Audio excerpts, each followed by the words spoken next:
Hai gengs. Kali ini kita akan mereview alur film yang super duper seru berjudul The Roundup Punishment yang disutradarai oleh Hyo Myung Hee dan masih dibintangi oleh mama kita semua yaitu Dong Lee atau Ma Do Seok sebagai Ma Seok Do, Park Ji Won sebagai Jang Yi Soo, Lee Joo Bin sebagai Han Ji Soo, dan villain pada film kali ini yaitu Kim Yoo Yeol sebagai Baek Chang Gi. Selalu dan selalu gak bosan-bosannya nih ngingetin buat kalian yang nonton video ini sambil makan, jangan lupa berdoa ya gengs. Film ini berdurasi 109 menit dan rilis pada tahun 2024, bercerita tentang jagoan kita si tukang pukul yaitu Ma Seok Do yang kini sangat berambisi untuk menangkap gembong judi online yang kian merebak dan menuntaskan janjinya kepada seorang ibu yang kehilangan anaknya. Bersama tim dan kru barunya, Dong Lee yang berusaha menangkap gembong judi online harus berhadapan dengan mantan pasukan elit Korea. Akankah Dong Lee mampu menangkap mereka semua? Dan inilah The Roundup Punishment.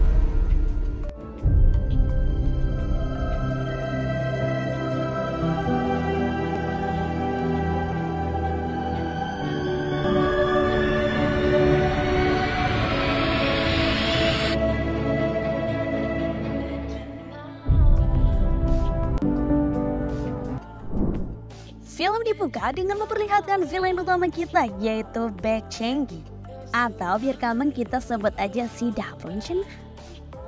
Ia merupakan seorang mantan pasukan elit Korea yang kini bekerja sebagai kepala judi online terbesar di Filipina. Ia sedang mengejar seorang karyawan IT-nya yang kabur dengan membawa data-data rahasia milik perusahaan. Meski si karyawan sudah bersama polisi, ia dengan bengis tak segan-segan untuk membunuh dua orang polisi dan karyawannya itu. Penonton di Korea diperlihatkan dua orang pengedar akan menaruh narkoba di sela-sela dinding. Dari jauh muncul anak Dong Lee yang sudah mengepung mereka dan menangkapnya. Si calon pembeli yang melihat dari jauh memilih untuk pergi. Namun Dong Lee dengan perkasa menahan laju motornya yang sontak membuat si calon pembeli keherangan guys. Setelah mendapat informasi dari si pengedar, Dong Lee dan tim langsung menuju lokasi sarang pengedar narkoba itu. Sampainya di sana, ternyata mereka tersekat oleh jeruji besi. Dong Lee dengan kekuatan supernya mampu membobol pagar besi itu. Pertarungan yang menjadi pembuka kebrutalan di film kali ini pun dimulai.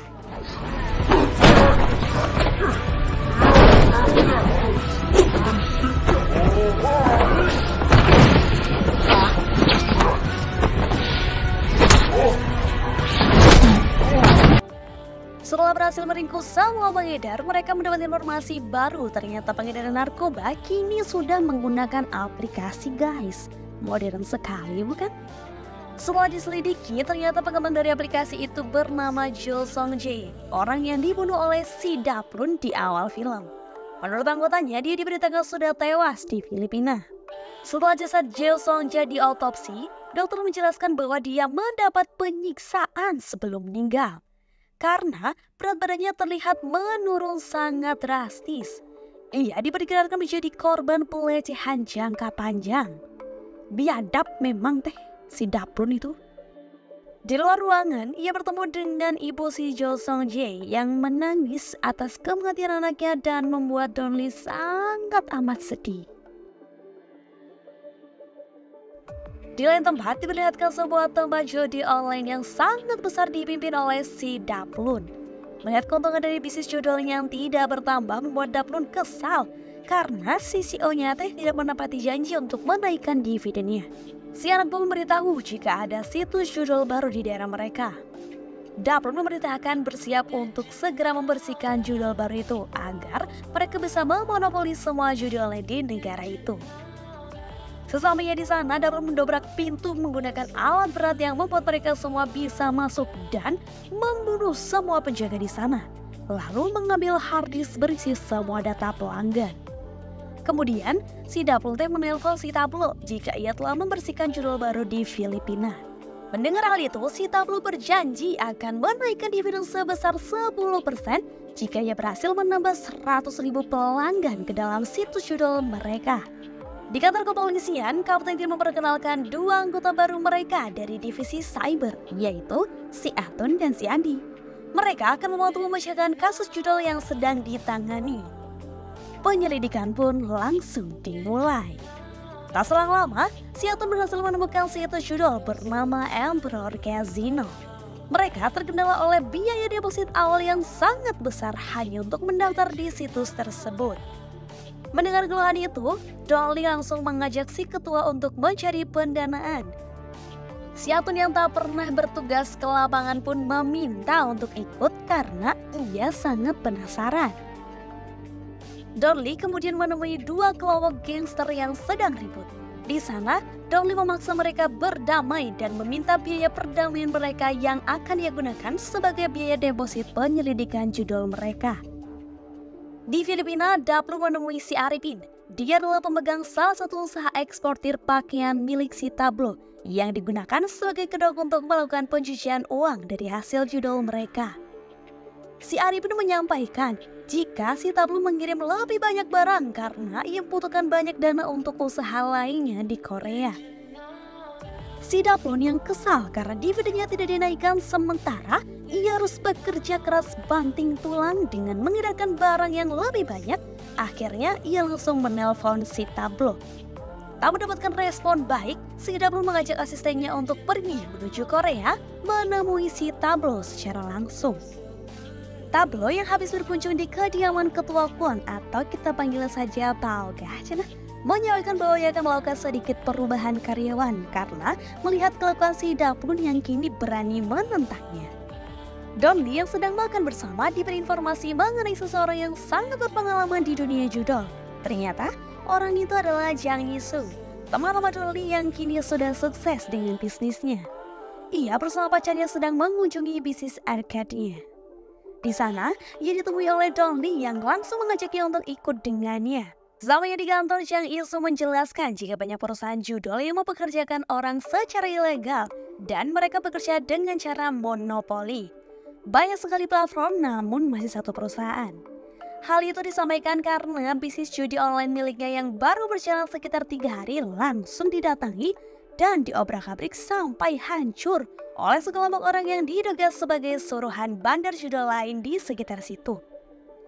Jang Yisu juga menunjukkan tempat yang biasa digunakan sebagai tempat perjudian. Tak menunggu lama, Dolly mengajak seluruh timnya untuk berangkat menuju lokasi. Sesampainya di sana, Jang Yisu bersama si Atun menjadi umpan untuk menarik perhatian sales judol. Dengan tingkahnya, mereka berhasil membuat si sales menemui mereka dan kemudian menawarkan website judol mereka. Karena kecerobohannya yang tak sengaja menyebut kata detektif, si sales langsung berlari pergi. Namun di luar ia sudah dihadang oleh anak buah Dolly dan langsung ditumbangkan dengan sekali. Dari si sales, ia mendapatkan satu nama yang menjadi atasannya di dalam usaha itu. Dan keesokan harinya, Dolly dan tim pun langsung mengintai orang tersebut dari bandara. Ternyata ia adalah si Arifin. Dolly kemudian mengikuti sampai ke tempat usahanya, yaitu toko retail pakaian. Mengetahui dirinya diintai polisi, ia segera melarikan diri melalui pintu belakang. Namun, dirinya malah dengan sendirinya masuk ke dalam mulut harimau. Daplun yang sudah sampai di Korea langsung mendatangi si Tablo di vilanya. Ia menyampaikan permintaan mengenai kenaikan dividen kasinonya. Si Tablo malah menjelaskan terkait bisnis koinnya yang akan segera ia rilis, namun masih terkendala seorang penguji yang belum menyetujui pengedaran koin tersebut. Tablo mengatakan jika ia bisa menyelesaikan masalah si penguji ini, maka ia akan memberikan semua profit dari kasino kepada si Daplun. Daplun hanya tersenyum dan berkata agar ia menepati janjinya kali ini. Daplun kemudian ikut mengawal anak buah si Tablo untuk meminta izin lolos uji koin kepada seorang penguji. Si penguji tetap bersikeras tidak mau memberikan izin lolos uji. Namun setelah ia melihat kebengisan si Daplun dengan membunuh secara brutal anak buah si Tablo, ia kemudian akhirnya memberikan izin pengedaran tersebut. Si Tablo memberitahu kepada si Daplun jika salah satu anak buahnya yaitu si Arifin tertangkap oleh polisi. Dan ia takut rahasia mereka akan bocor. Daplun dengan segera membuat rencana untuk membunuh si Arifin. Kita kasihan si Arifin mau dibunuh. Di kantor, Donly mendapatkan informasi dari si Arifin jika ternyata usaha retail pakaian digunakan sebagai tempat mencuci uang dari hasil perjudian yang ada di Filipina. Hal itu digunakan sebagai modus untuk mengirim uang kembali ke Korea dengan aman.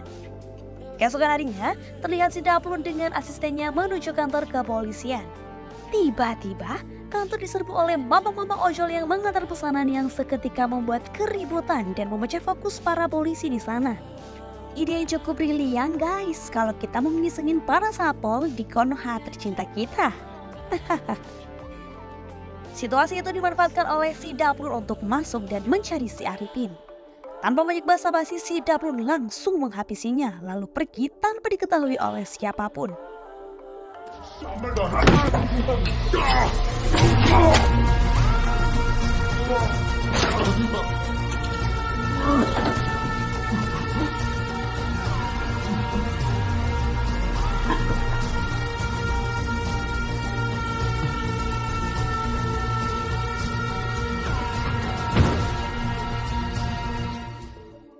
Si Daplun kesal karena si Daplun yang diminta untuk mengawal malah membunuh anak buahnya dengan sadis. Akhirnya, si Daplun berencana untuk menyingkirkan si Daplun dengan membuang mayat anak buahnya ke dalam kontainer pakaian yang akan dibawa menuju Filipina, yang nantinya akan membuat polisi mengetahui jika ada keterlibatan si Daplun di sana. Ternyata, si Daplun melihat berita yang ada di TV dan langsung menelpon si Daplun untuk memberitahunya jika ia akan mendatanginya. Di lain tempat, Donly yang sudah mendapat informasi jika orang yang dibunuh merupakan pengelola aset perusahaan milik si Daplun, mengetahui perusahaan itu akan mengadakan pesta pencatatan koin malam ini, Donly langsung bergegas menuju ke sana. Tak disangka-sangka, ketika di dalam lift, Donly bertemu dan berada satu lift dengan si Daplun.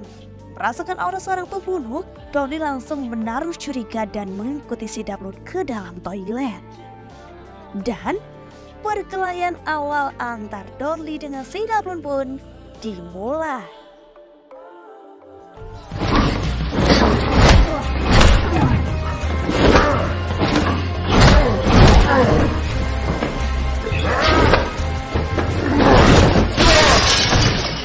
Pertarungan pun terhenti ketika Daplun menjadikan seorang perempuan menjadi sandera dan menusuknya hingga membuat Daplun asistennya bisa melarikan diri.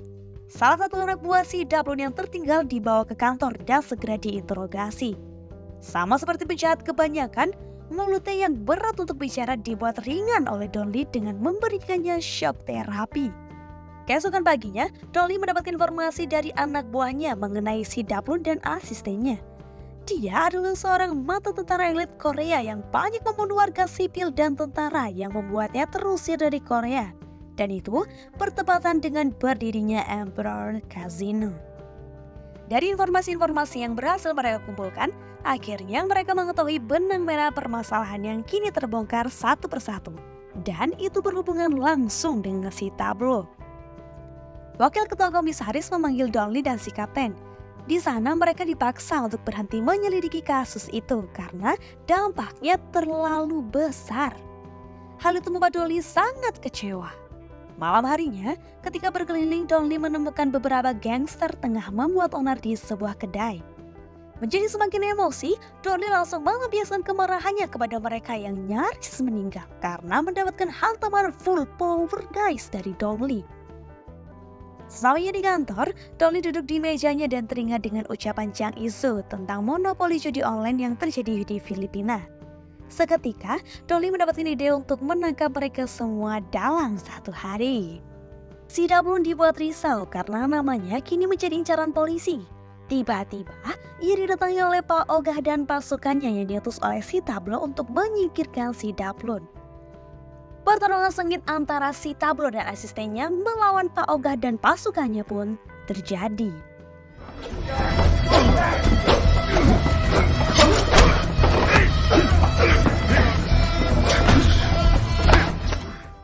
Si Daplun yang mampu menghabisi semua anak buah Pak Ogah dengan sangat mudah mengancam akan membunuhnya. Dan ia diberikan opsi untuk bekerja sama membunuh si Daplun, lalu mereka bagi dua semua hasil si Daplun yang ada. Di kantornya, Donly menyampaikan idenya untuk membuat tempat judul saingan yang akan menjadi jebakan untuk menangkap semua aktor di belakang judul-judul besar di sana. Namun, si kapten pesimis dengan itu. Merasa tak mendapatkan dukungan, Donnie langsung menuju ruangan wakil ketua komisaris.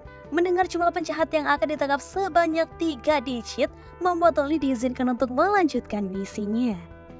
Segera Donnie menemui Jang Isu untuk membantunya membuat kasino tandingan agar bisa membuat jebakan yang akan menarik penjahat di balik judul di Filipina. Jang Isu yang menolak karena tidak pernah diberi imbalan atas apa yang dilakukan, akhirnya diiming-imingi sebuah rencana kepolisian oleh Donnie. Mendapat tawaran itu, Jang Isu yang berkarakter agak-agak idiot langsung menyetujuinya. Ruangan penyelidikan kini disulap menjadi server judul. Tugas untuk Jang Isu adalah terjun langsung ke lapangan, membuat tempat judul baru di Filipina. Sempat menolak, namun ketika ia dipanggil detektif Jang oleh semua anggota Donnie, akhirnya ia mau dan bersemangat untuk pergi ke Filipina. Jang Isu, gampang kali kau dibodohi. Sesampai di Filipina, Jang Isu yang sudah pernah membuka bisnis judul di sana bisa dengan cepat menyelesaikan persiapan pembuatan bisnis judul. Di lain tempat, si Daplun yang tidak tahu jika orang suruhannya yaitu Pak Ogah sudah dikalahkan oleh si Daplun masuk ke dalam perangkap si Daplun yang berpura-pura tertangkap oleh Pak Ogah. Dengan polosnya si Daplun meminta pistol kepada Pak Ogah untuk menghabisi si Daplun.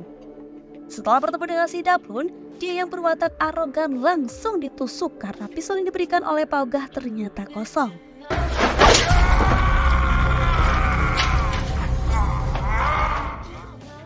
Si Daplun yang sudah mengetahui password server utama judul, mereka pun langsung memotong jari si Daplun dan meninggalkannya di sana untuk dihabisi oleh Pak Ogah. Sungguh malang nasib si Daplun teh. Aktivitas judul yang sudah berjalan akhirnya diketahui oleh anak buah si Daplun dan ia menyuruh untuk segera membereskannya. Setelah anak buah si Daplun memakan umpan, segera Donnie memerintahkan anggotanya di Filipina untuk bersiap bersama polisi setempat dan mengosongkan tempat itu. Mendapati tikus sudah masuk perangkap, Jang Isu dan kepolisian segera menyergap para penjahat itu. Selanjutnya, mereka bersama polisi menuju markas utama judi online mereka. Setelah berhasil meringkus semua anak buah di markas utama Emperor Casino, anak buah Donnie langsung mencari letak server utama judul tersebut yang berada di Korea di villa milik si Daplun. Donnie yang mendapatkan bukti-bukti kuat akhirnya pergi menuju kediaman si Daplun. Di villa milik si Daplun ternyata si Daplun dan asistennya sudah lebih dahulu berada di sana untuk mengambil semua database dari server utama Emperor Casino dan bergegas pergi ke bandara. Karena telah sampai di villa milik si Daplun, Donnie di sana hanya bertemu dengan pasukan Pak Ogah. Tanpa mendapatkan perlawanan serius dari pasukan Pak Ogah karena mereka lebih unggul secara jumlah, Donnie yang mendesak Pak Ogah untuk buka suara akhirnya mengetahui keberadaan si Daplun. Segera, Donnie menuju ke bandara dan meminta anak buahnya untuk mencari keberadaan si Daplun lewat akses CCTV bandara. Tak butuh waktu lama, anak buahnya berhasil menemukan si Daplun. Donnie yang hanya memiliki waktu 10 menit langsung tancap gas menuju bandara. Hampir saja telat. Donnie langsung datang di detik-detik akhir keberangkatan pesawat. Seketika pramugari di pesawat itu membuka kembali pintu pesawat yang dinaiki oleh si Daplun. Donnie langsung meminta semua orang untuk keluar dari pesawat karena ada penangkapan penjahat secara mendadak di sana. Dengan menggunakan sarung tangan agar Donnie bisa leluasa menggunakan bogam dengan kekuatan penuh untuk menghukum para penjahat keji itu. Dan pertarungan brutal yang ditunggu-tunggu pun akhirnya dimulai.